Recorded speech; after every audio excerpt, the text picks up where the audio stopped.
Today we're going to talk about pH and osmotic pressure.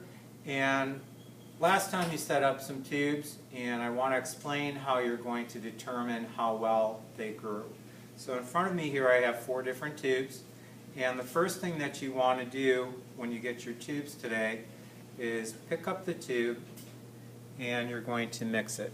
And basically just pick it up, make sure you're under the cap, do not turn these sideways, and you just keep mixing each one of your tubes that you have today, because bacteria has a tendency to set at the bottom.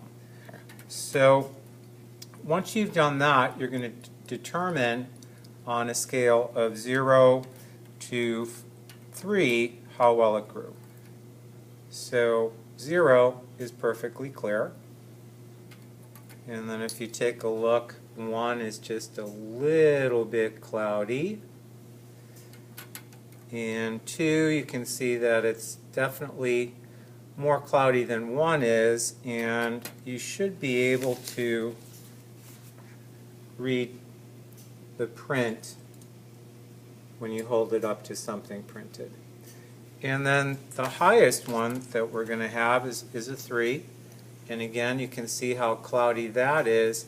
However, if you hold that one up, you're not going to be able to read through the print. Okay? So, how are we going to use that then to determine bacterial growth based on pH? So for pH, I've got 4 different examples here of numbers. If you have a specimen that grows best at the 4, which this one here does, you're going to interpret that as being an acidophile. If you take a look at specimen B, it grew best at a pH of 7. That's considered a neutrophile. C here grew best at a pH of 10, therefore that's an alkalophile. However, the last specimen here grew the same at 7 and 10, so we're going to say that's inconclusive. We can't determine what pH it grows best at. Now, we can also use these numbers to take a look at osmotic pressure.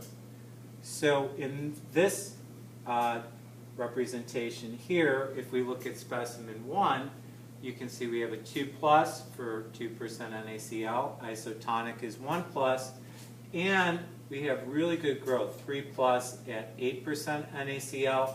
So we're going to say that that microbe then is a halophile, because halophiles grow at greater than or equal to 3% NaCl. Specimen 2, however, grew best at your isotonic, a little bit at 2% NaCl, but cannot withstand higher salt. Therefore, that one is a non-halophile. So that is it for your pH and your osmotic interpretation.